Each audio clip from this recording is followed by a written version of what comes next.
Hello everyone, Annette here with you today. I'm so very happy that you joined me. I'm creating a layout today for the August challenge. It is all about stripes. I'm using the Happy Blooms collection from Pinkfresh Studio. We're scrolling through the pattern papers, so maybe I get some inspiration from the patterns, and I find this one with the bright colorful stripes.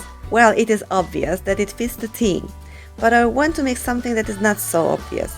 My first idea was to cut the stripes somehow, and then I thought maybe I don't cut them all the way through and I do something with the endings. I have many colorful eyelets in my stash, so I thought I fold the stripes down and then I secure them with eyelets.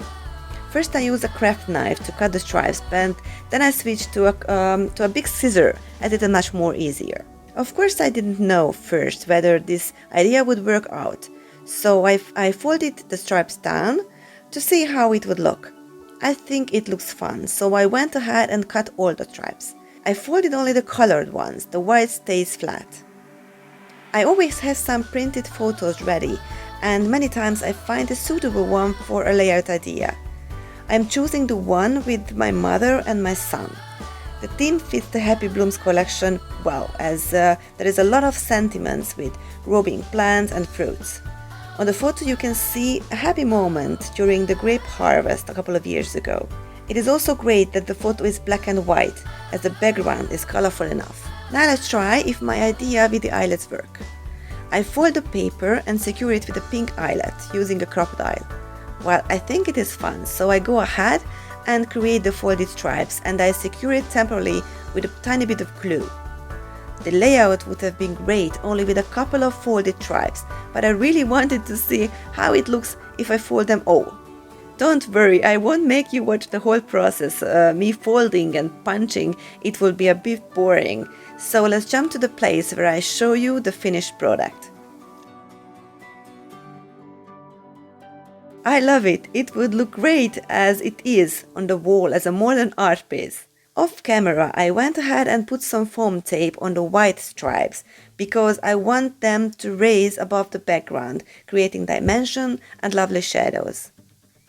I glue it to the white cardstock and I find a suitable place for my photo.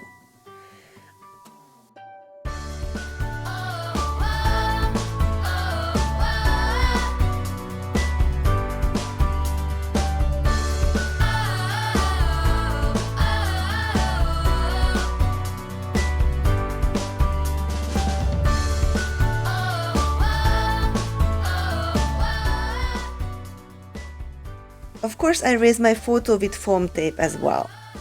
First I wanted to place it in the white area, but then I decided to put it on the colorful stripes at the top because the white area needs to stay more calm.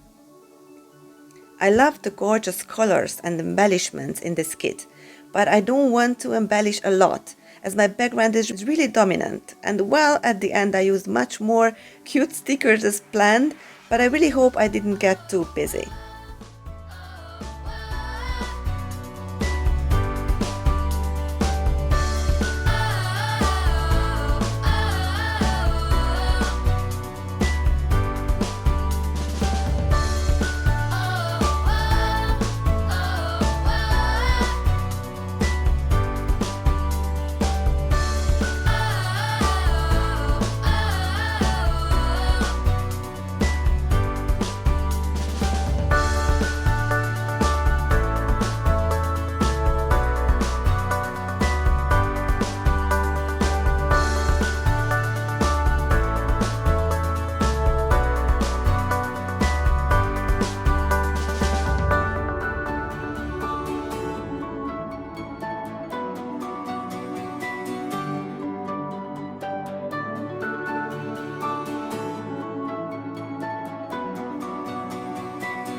I like the end result so much, and it is right in front of me on the shelf, so I can look at it time to time until I create my next favorite, and then this one goes to the many others I created this year.